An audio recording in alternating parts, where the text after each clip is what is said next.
छात्रों, गत कक्षा में हमने विज्ञापन लेखन इसके बारे में जानकारी पा ली थी। इस लॉकडाउन के काल में जो हम घर बैठे पढ़ाई कर रहे हैं और इसी कारण इन सारी बातों की जानकारी आपको होनी चाहिए। आपको जो वर्कशीट दी गई है उन वर्कशीटों में भी अनेक सवाल उपयोजित लेखन पर हमने पूछे हैं। उनका सही अर्थ में जवाब किस प्रकार लिखना है इसके बारे में जानकारी आज हम देने वाले हैं।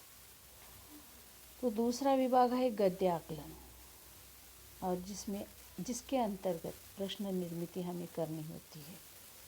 इस प्रश्न निर्मिति करने के लिए जो नियमावली बनाई गई है और प्रश्न किस प्रकार तैयार करने हैं इसके बारे में आज हम जानकारी पाने वाले हैं।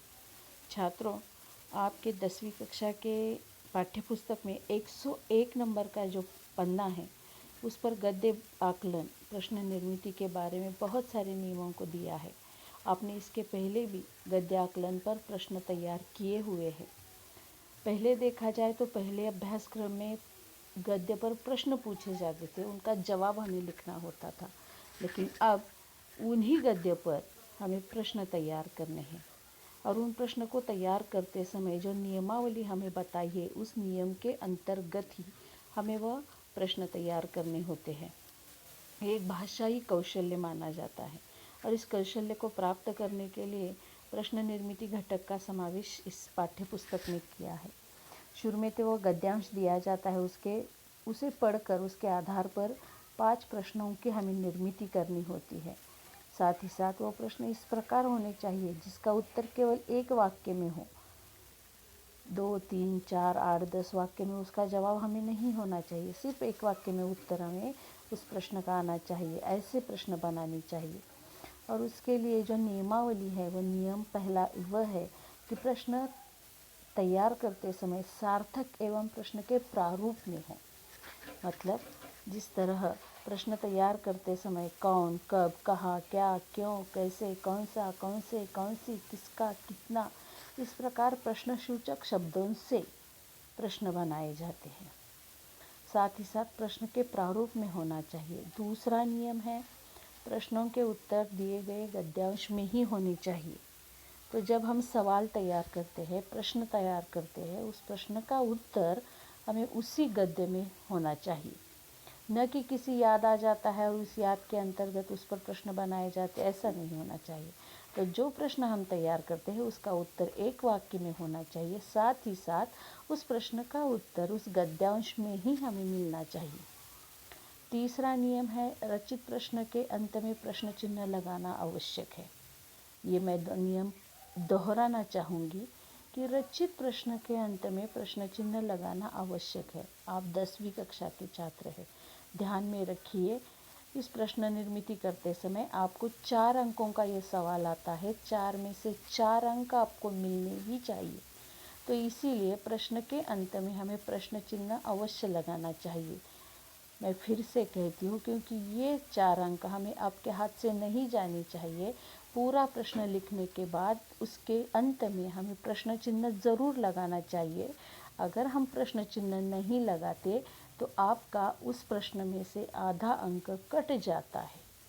तो ध्यान रखिए, खाली एक चिन्ह बनाने से अगर आपका आधा अंक बढ़ जाता है तो ये बहुत ध्यानपूर्वक बात हमें याद रखनी है कि प्रश्न लिखने के बाद अंत में प्रश्न चिन्ह अवश्य लगाना चाहिए। चौथा नियम है प्रश्न रचना का कौशल प्राप्त करने के लिए अधिक अभ्यास की आवश्यकता है।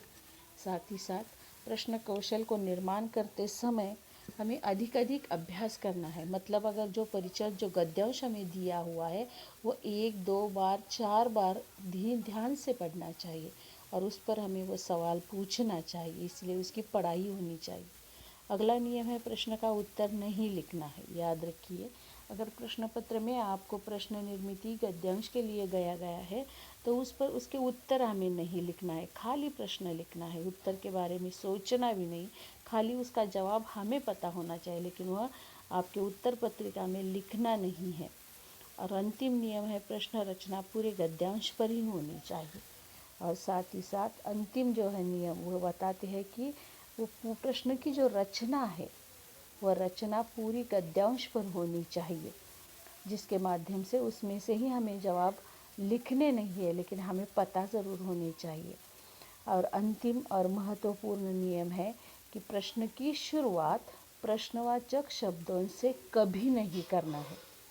अगर उदाहरण के तौर पर, मिसाल के तौर पर बताया जाए कि एकाध परिच्छेद है आपके पाठ्य पुस्तक में से और प्रश्न तैयार करते समय कौन, कब, कहाँ, क्या, क्यों, कैसे, कौन सा, किसका, कितना, ये प्रश्नसूचक शब्द प्रश्न के शुरू में नहीं आने चाहिए, बल्कि मध्य में या अंत में आने चाहिए। ये शब्दों का इस्तेमाल करते समय याद रखिए, वह शुरू में नहीं होना चाहिए बल्कि अंत में होना चाहिए।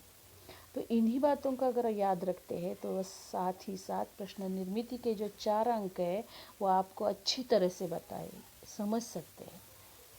अगला नियम है कि गद्यांश को उचित शीर्षक लिखिए, दीजिए।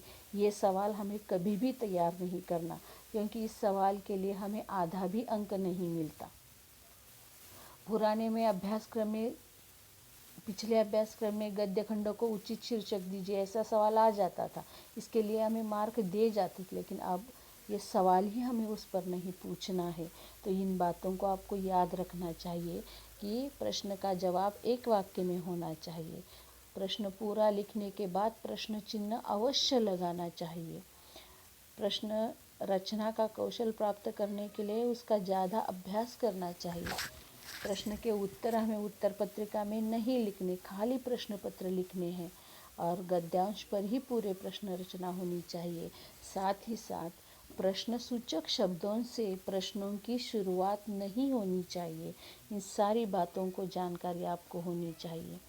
आपके पाठ्य पुस्तक में से पन्ना नंबर 101 में ये सारे नियम आपको बता दिए हैं। अगर आपको समझ में नहीं आता तो उन नियमों की पढ़ाई कर लीजिए और वो गद्यांश में से प्रश्न तैयार करके हमें भेज दीजिए। आपके पाठ्य पुस्तक में से जो भी गद्यांश आपको उपयुक्त है वो गद्यांश लिखकर उस पर 4 सवाल तैयार करके हमारे व्हाट्सएप नंबर पर आप भेज सकते हैं। अगर इनमें से आपको कोई याद नहीं रहता या समझ में नहीं आ सकता तो हमारा जो व्हाट्सएप नंबर है उस पर आप अच्छी तरह से पूछ सकते हैं।